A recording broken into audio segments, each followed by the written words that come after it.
దేవుని నామానికి స్తోత్రములు. ఈ ఉదయకాల సమయంలో మీ అందరికీ కూడా నా హృదయపూర్వకమైనటువంటి వందనాలు తెలియజేస్తున్నానండి. ఈ దినము దేవుడు మీతో మాట్లాడుతున్నటువంటి మాట యెషయా గ్రంథము 9వ అధ్యాయము 6వ వచనము.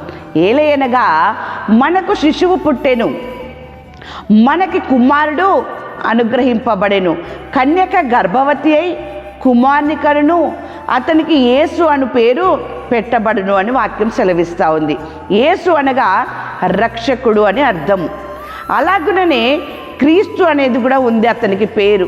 క్రీస్తు అనగా అభిషక్తుడు అని అర్థం. దేవుని బిడ్డలారా, ఇంకొక పేరు ఉంది అతనికి, ఇమ్మానుయేలు అని. ఇమ్మానుయేలు అనేటువంటి పేరుకి దేవుడు మనకు తోడుగు అని అర్థం. దేవుని బిడ్డలారా, ఈ 3 పేర్లే కాదు ఆయనకి ఉన్నవి.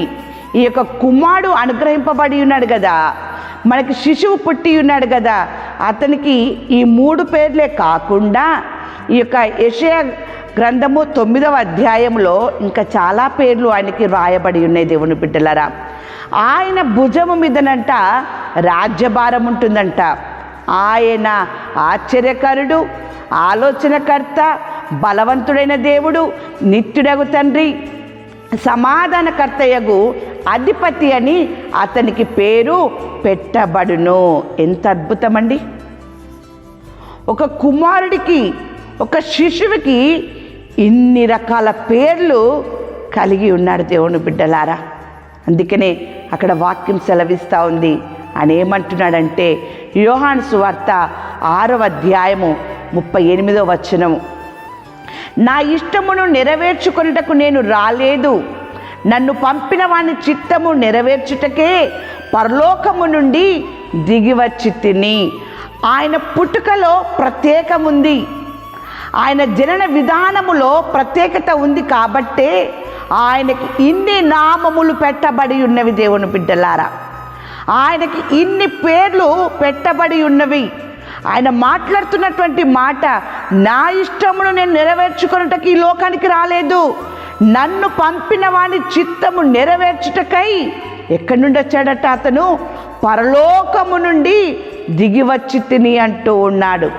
ఆ కుమారుడు మనల్ని ఏం చేస్తాడట అంటే, యోహాను సువార్త 8వ అధ్యాయము 36వ వచనములో, కుమారుడు మిమ్మును స్వతంత్రులనుగా చేసిన ఎడలా మీరు నిజముగా స్వతంత్రులై యుందురు.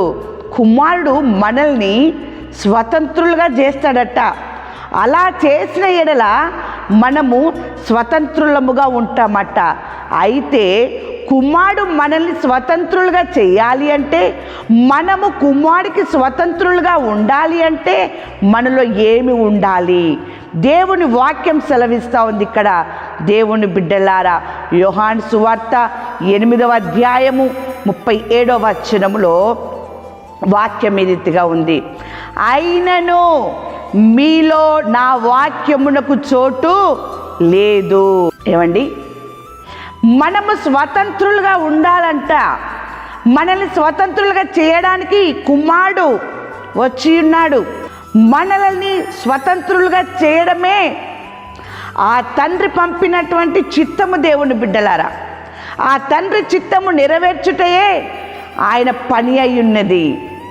దేవుని బిడ్డలారా, నిన్ను రక్షకుడు కుమారుడు స్వతంత్రురాలుగా చేయాలని కోరుకుంటున్నాడు, కానీ నీలో వాక్యమునకు చోటు లేదట. నీవు అబ్రహాము సంతానమని నాకు తెలుసు, కానీ నీలో ఏమీ లేదు, వాక్యమునకు చోటు లేదు. నీవు పేరుకు క్రైస్తవుడవే, నీవు పేరుకు క్రైస్తవురాలువే. ఆదివారము మందిరానికి వెళ్తావు, ప్రతి ప్రార్థనకి వెళ్తావు, ప్రార్థన చేస్తావు, వాక్యం చదువుతావు, కానీ నీ హృదయంలో వాక్యమునకు చోటు లేదు. నీవు స్వతంత్రురాలుగా లేవు. నీ ప్రవర్తన విషయమై కుమారుడు వచ్చి ఉన్నాడు. నీ ప్రవర్తనను మార్చడానికి, నీ ప్రవర్తన వేరుగా ఉంది. నిన్ను తండ్రికి దగ్గరగా చేయడానికి, తండ్రికి నీకు సమాధానం ఇవ్వడానికి, తండ్రి యొద్దకు వెళ్ళడానికి, తండ్రి యొద్దకు వెళ్ళేటటువంటి స్వాతంత్రమును ఆయన మీకు కలగజేయడానికి తన కుమారుని పంపించి ఉన్నాడు. దేవుని బిడ్డలారా, అందుకే ఆయనకి ఇన్ని రకముల నామములు కలిగి ఉన్నాడు. ఆశ్చర్యకరుడు ఆయన. అబ్రహాము సంతానమే, కానీ నీలో వాక్యము లేదు. ఆశ్చర్యకరుడు గనక, ఆలోచనకర్త గనక, బలవంతుడైన దేవుడు గనక, నిత్యుడగు తండ్రి గనక, ఆ తండ్రి నీకును నీ తండ్రి అయిన నీ దేవునికి సమాధానము కలగజేయడానికై కుమారుడుగా వచ్చి ఉన్నాడు. వాక్యం సెలవిస్తూ ఉంది. లూకా సువార్త 19వ అధ్యాయములో జక్కయ్య అనేటటువంటి ఒక వ్యక్తి ఉన్నాడు. అతడు పొట్టివాడు.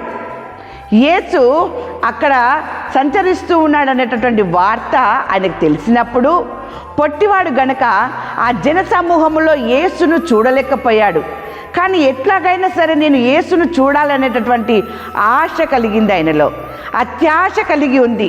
ఆ ఆశ, ఆ అత్యాశక్తి ఆయనను చెట్టెక్కిచ్చింది. దేవుని బిడ్డలారా, ఆయన హృదయమును చూస్తున్నటువంటి యేసు జక్కయ్యతో మాట్లాడుతున్నటువంటి మాట చూడండి. ఇక్కడ 19వ అధ్యాయంలో 5వ వచనం. యేసు ఆ చోటకి వచ్చినప్పుడు కన్నులెత్తి చూచి, జక్కయ్య త్వర దిగుము, నేడు నేను నీ ఇంట నుండవలసి ఉన్నదని అతనితో చెప్పగా అతడు త్వరగా దిగి సంతోషముతో ఆయనను చేర్చుకొనేను. దేవుని బిడ్డలారా, వాక్యమైనటువంటి యేసును నీ హృదయంలోకి నువ్వు చేర్చుకున్నప్పుడు నీకు స్వాతంత్రం కలుగుతూ ఉంది. నీవు అప్పుడు అబ్రహాము కుమారుడవైతావు. నీకు స్వాతంత్రము లేనప్పుడు, నీ హృదయంలో వాక్యము లేనప్పుడు నువ్వు అబ్రహాము సంతానము అనబడవు. జక్కయ్య ఆసక్తితో ఉన్నాడు యేసును చూడాలి అని. ఆ ఆసక్తి యేసును తన ఇంటికి చేర్చింది. దేవుని బిడ్డలారా, ఎప్పుడైతే యేసు జక్కయ్య ఇంటికి వెళ్ళాడో, జక్కయ్య యేసుతో మాట్లాడుతున్నటువంటి మాట, జక్కయ్య నిలవబడి, ఇదిగో ప్రభువా, నేను ఎవని యొద్దనైనను అన్యాయముగా దేనినైనను తీసుకొని నేడలా అతనికి 4 గంటలు మరలా చెల్లించునని ప్రభుతో చెప్పెను. జక్కయ్య ఇంటిలో యేసు లేనప్పుడు అన్యాయం ఉంది. ఎప్పుడైతే యేసు జక్కయ్య ఇంటికి వెళ్ళాడో, జక్కయ్య హృదయంలోనికి వాక్యము వెళ్ళింది. దేవుని బిడ్డలారా, జక్కయ్య తన హృదయంలోనికి వాక్యానికి చోటిచ్చాడు, రక్షకుడికి చోటిచ్చాడు, సమాధానకర్తయగు దేవునికి చోటిచ్చాడు.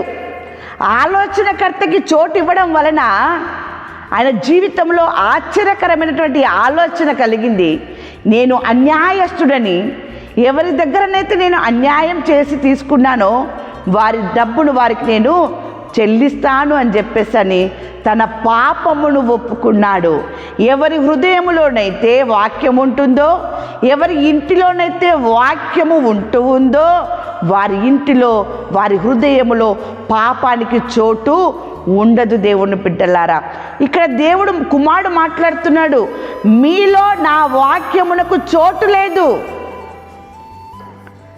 మీలో వాక్యమునకు చోటు ఇచ్చినప్పుడే ఈ ఉదయకాల సమయంలో దేవుడు జక్కయ్యతో మాట్లాడుతున్న మాట మీకు కూడా అది చెందుతుంది. దేవుని బిడ్డలారా, చూడండి, వాక్యం సెలవిస్తూ ఉంది. లూకా సువార్త 19వ అధ్యాయము 9వ వచనం. అందుకు యేసు, ఇతడును అబ్రహాము కుమారుడే, ఎందుకనగా నేడు ఈ ఇంటికి రక్షణ వచ్చి ఉన్నది. నిన్ను రక్షించే వాక్యము నీ ఇంటికి రావాలి. దేవుని బిడ్డలారా, నిన్ను రక్షించేటటువంటి వాక్యము నీ హృదయంలో ఉన్నప్పుడు ఆశ్చర్యకరుడైనటువంటి దేవుడు, ఆలోచనకర్త అయినటువంటి దేవుడు, బలవంతుడైనటువంటి దేవుడు నీకు, నీ కుటుంబానికి స్వాతంత్రమును కలగజేస్తాడు. అటువంటి రీతిగా జక్కయ్యను ఏ రీతిగానైతే అబ్రహాము సంతానముగా ఎంచి ఉన్నాడో, నీకు, నీ కుటుంబానికి కూడా దేవుడు స్వాతంత్రమునిచ్చి అబ్రహాము సంతానముగా నిన్ను, నీ కుటుంబాన్ని ఆశీర్వదించునుగాక. ఆమేన్.